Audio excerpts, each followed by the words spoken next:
You're listening to the Recovered Life Show, the show that helps people in recovery live their best recovered lives. And here is your host, Damon Frank. Welcome back to the Recovered Life Show. Today, we're talking about understanding and managing intense emotions. I'm pleased to introduce my guest, Shannon Robinson, a licensed professional clinical counselor and certified yoga teacher. Shannon works at the Growlerly, a mental health therapy practice where she helps her clients make positive changes in their lives by providing them with skills, resources, and support. Welcome to the show, Shannon. Hi, thanks. I am excited to be here, Damon. Thanks for having me on. So great to have you on. And, interesting topic here, managing intense emotions. A lot of people have intense emotions in recovery, some more than others. A lot of people suffer from this. Can you dive into here, kind of understand the general understanding of intense emotions? What are they? And, can you kind of maybe differentiate a little bit about the difference between regular emotions and intense emotions? Yeah, great question. So I think of intense emotions and how I talk to my clients about intense emotions and how they differ from just our everyday emotions are that they can feel kind of all-consuming, they can take over, not always in a bad way. People tend to label emotions as good or bad when really emotions just are. We put these labels on them. So when emotions are tense and we feel them really strongly, they can take over, take charge. It's like they're in control or in the driver's seat sometimes. And sometimes that's okay. An analogy that sometimes is helpful is thinking about a body of water, a lake. And if our emotions are the water, they just kind of exist there, whether we recognize them, feel them, or aware of them, paying any attention to them. Intense emotions are like a big wave coming in and taking us away. Shannon, I hear a lot of people, especially in early recovery, they're just starting the sobriety process and they're saying, wow, I'm feeling everything and everything is super, and they've never really had that experience before because they were able to escape through drugs and alcohol, right? So you talked a little bit about the intensity of these. Can you talk a little bit about the feelings that go along with it? Because a lot of people talk about obsessive thinking. They talk about not being able to take things out, or they're feeling like they feel really sad or really happy. They like kind of ping pong back and forth. Can you talk a little bit about that? Because I think that confuses people a little bit. Yeah, that can be really confusing. Our emotions can exist kind of on a spectrum, or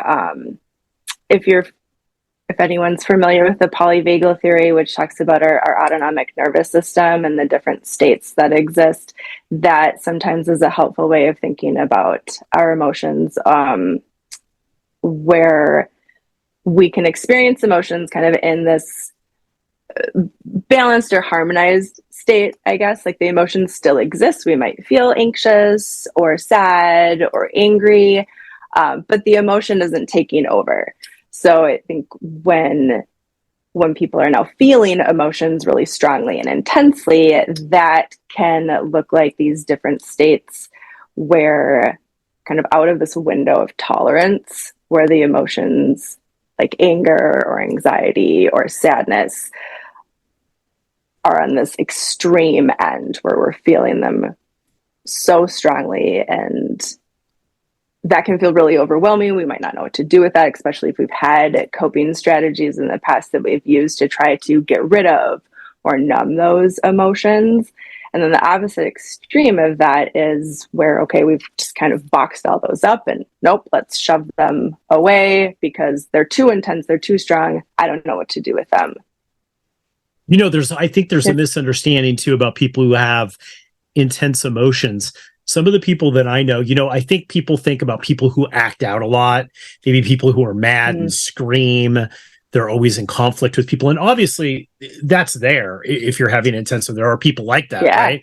But not always, right? Like some people are like silent about it, like it's going on within them, and you'd never really even know that that's actually going on.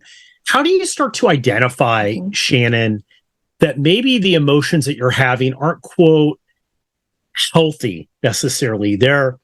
They've gone over the mark, if you will. We talked about being on a spectrum.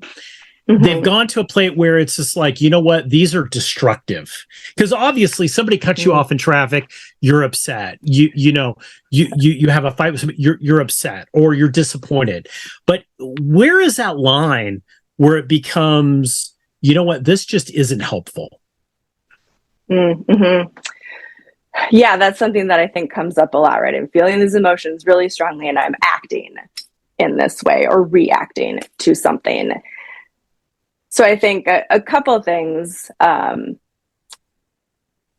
separating that our emotions are one piece of our experience, our thoughts are another piece of our experience, our actions, our urges are another piece.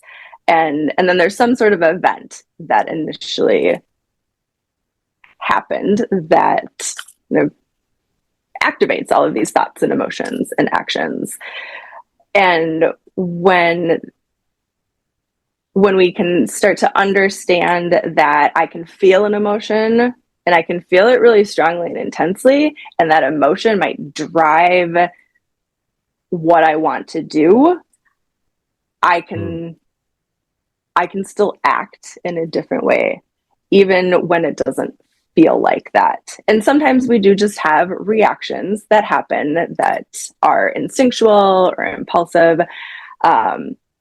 And so if we can start to open up our awareness and bring some mindfulness in, start observing, paying attention to what we're feeling and how those emotions are showing up in our body, in our thoughts, and then how those might drive or guide or influence our behaviors, we can start to feel a greater sense of agency, empowerment, start to make informed choices about how we want to act, even when we have a really strong emotion that wants to push us to do something.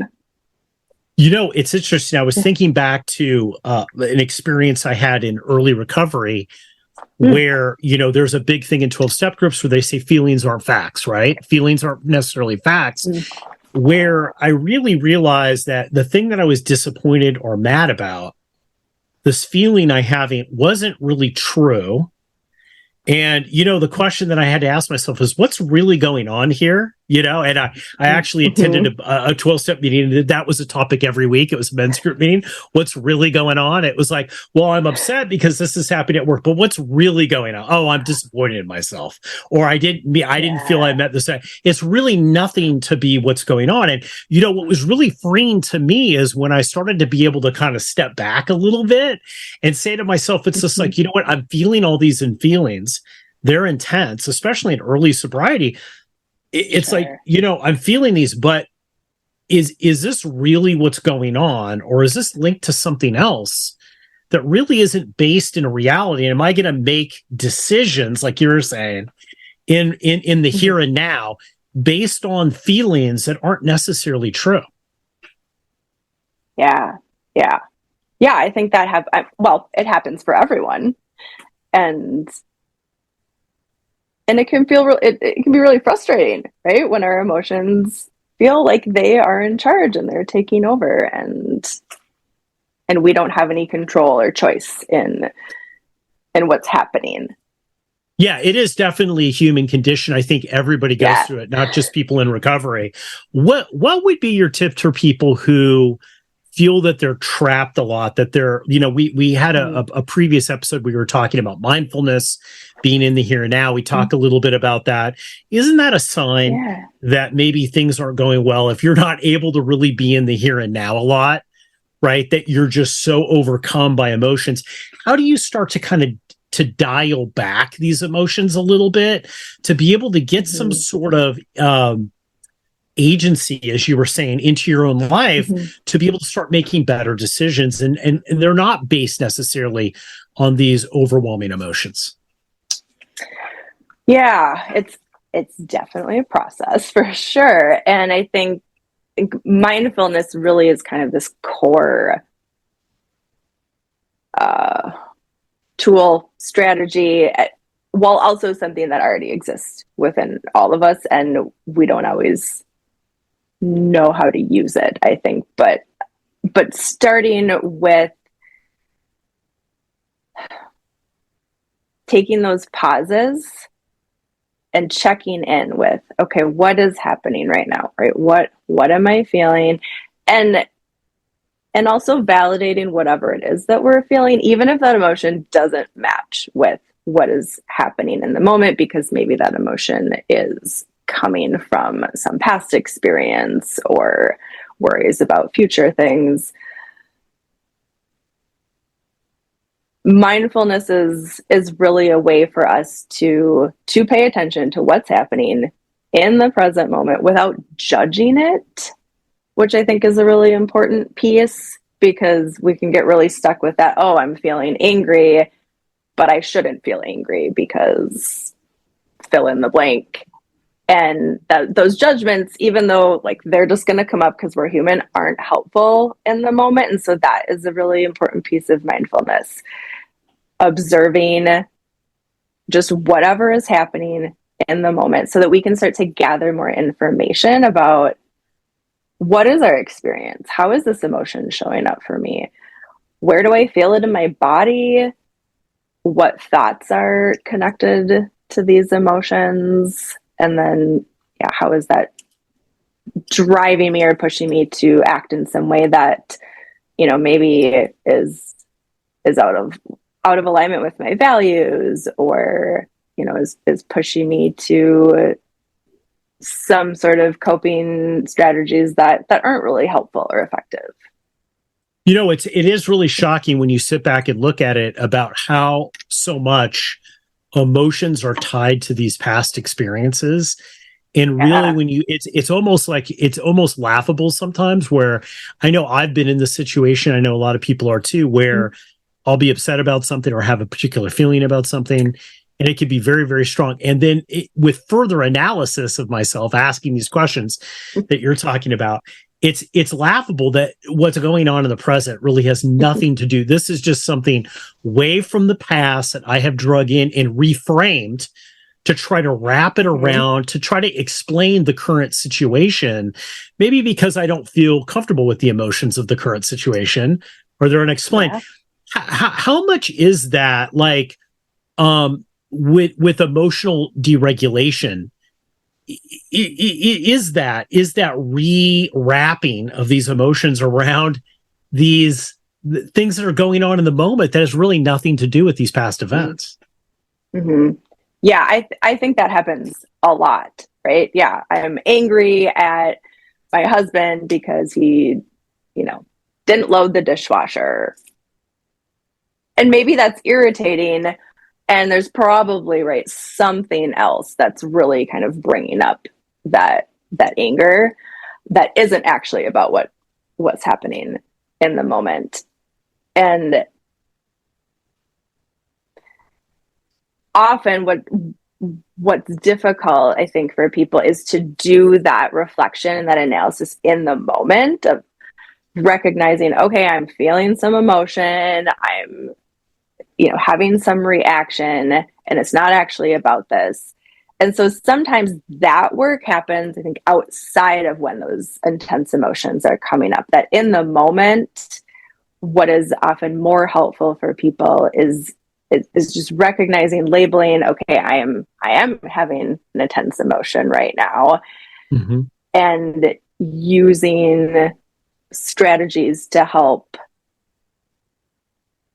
settle our nervous system or our state in that moment so that we are able to respond, or we can identify that we do have options and we can make choices, and then later come back and do more of that reflecting and analyzing, whether that's on our own or with some other support, therapy, Yeah, you know what's interesting is I've seen through, especially the recovery process, a lot of people will come in with very intense emotions, and maybe even people who act out a lot. And, through the process, especially doing personal inventories with the 12-step group and getting more in touch with actually what's going on with them, will quickly move out of that, more what I call a slamming the car into neutral, which is not a bad thing, right? They're not in reverse or drive. Yeah.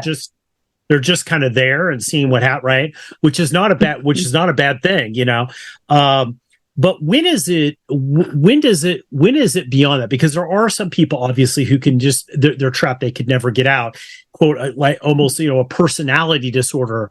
When does it move into that area?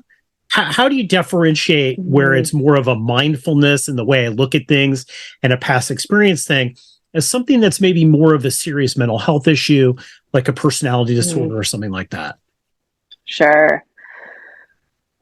Yeah, I think that can take some time to identify and figure out, like, what's the root? Where is this coming from? I think when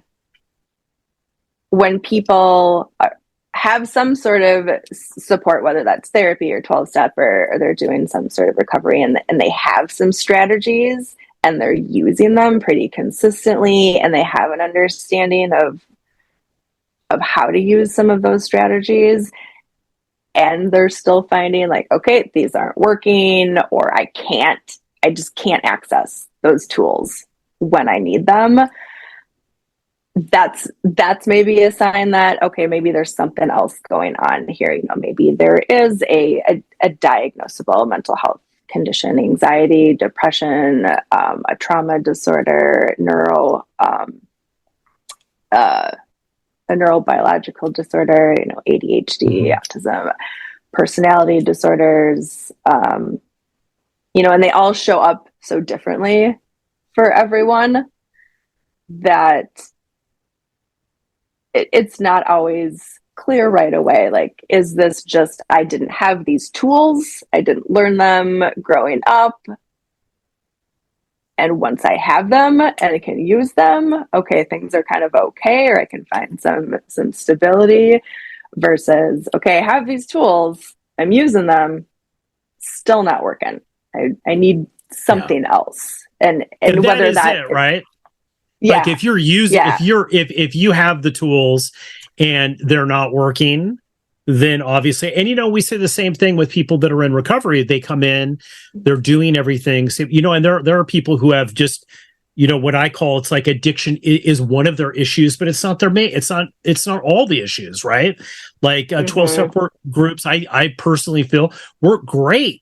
But if you're a manic depressive, and I've known people who are like that, they've had a hard time, in 12-step, because it didn't really, the root cause of what was going on with them was never treated. Sobriety was one part of that, right?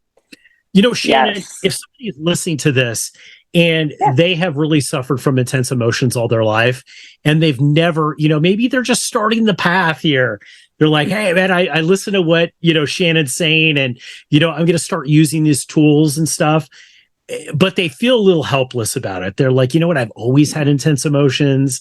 I'm just kind of built like this. Is there any way out for me? What would you tell people that are in this position?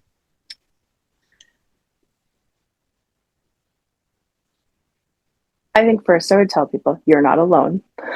That I think a lot of people have experienced intense emotions for maybe most of their life. And I think there can be a lot of shame that comes with that, of like, you shouldn't feel emotions in this way, or, don't be so emotional, you're too sensitive. And so I want to just validate that's really tough. And I think with the supports that work for you, you can find a way to to maybe change your relationship with those emotions, not necessarily getting rid of or not feeling the emotions intensely, because we are going to feel emotions intensely at times because we're human. And learning, understanding what are emotions, what's their function, how do I find strategies that actually work for me, and find those supports that are actually supportive to me, right? There's so many options out there that it can feel really overwhelming to even figure out, like, where do I start with this? Exactly. So, you know what? I think what's interesting, what I've noticed on my journey is that sometimes it's a bunch of different things. You know, one of the things that I love about 12-step, groups is that, there's an overwhelming, kind of sense when you come in that it's not all about me, right? But with having that framework for, 3 decades of that, what I found through therapy is some of the stuff was about me. Right. It wasn't, it was about me. Right. And so by being stuck in one thing, or therapy, constant introspection on yourself isn't always that great always either, I found, right? So really having that balance, yoga, mindfulness, all that kind of stuff, really is really where it's at. You might have to try a couple of different things in order to find that right balance, right? You might not come right out of the gate and find one modality that's going to work 100%. Yeah, absolutely. And I totally agree with you. I think a combination of multiple strategies, tools, supports, resources are really what help people be able to work through the things that they're struggling with, and having that commitment to, okay, I'm going to try something. I don't know if it's going to be helpful, but I'm going to try it. And that's a place to start. Kind of thinking of it as an experiment. Absolutely. Being open to being able to learn new things. Shannon Robinson, thank you so much for coming on the show today. We're going to put links on how to contact Shannon and her practice in the show notes. Thanks so much for coming on and sharing all of your experience with us. Yeah, thank you so much, Damon. Appreciate it. Sometimes addiction recovery can be a lonely battle, but you don't have to fight it alone. At Recovered Life, we're dedicated to helping you live your best recovered life. And that's why we're inviting you to subscribe to our free weekly newsletter. Every week, we carefully curate exclusive content from leading minds in addiction recovery, mental health, and all things important to the recovery lifestyle.